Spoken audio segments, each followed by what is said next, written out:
как винаги нашето оправдание в себе си да се оправдае, за да набеди другия.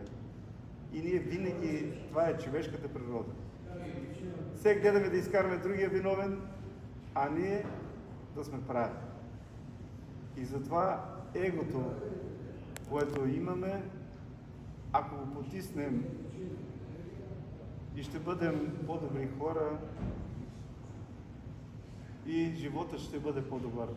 Ето днес празнуваме и празника на Свети Димитрий Мироточиви.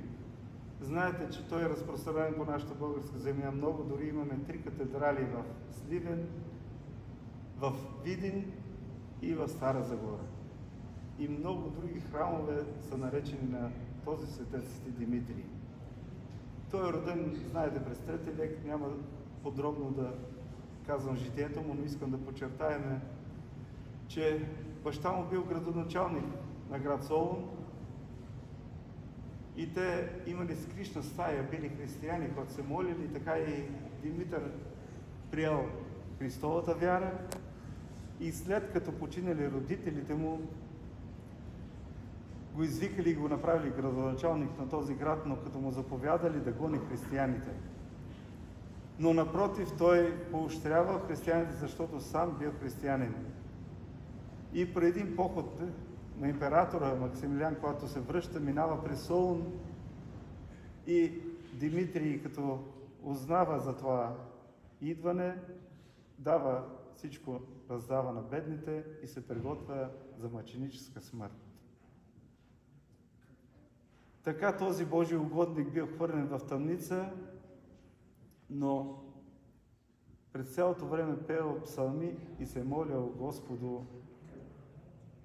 за да го дари с този венец, който дарява всички светии. Нека по молитвите на Свети Димитър Бог да ви благослови, да даде на вашите семейства здраве, дълголетие и все така да идваме в храма в неделята и да благодарим на Бога за всички благодеяния, които Той дава за нас. Защото човек сам нищо не може да направи. Всичко е предначертано, написано. Господ дарява и преумножава на тези, които дава.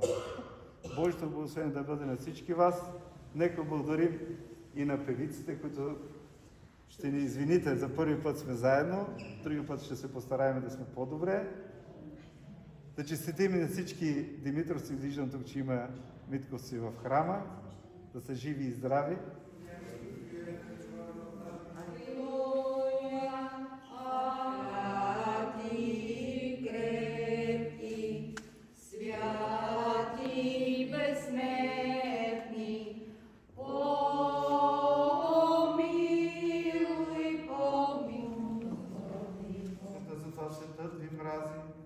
Помнете словото, що ви казах аз.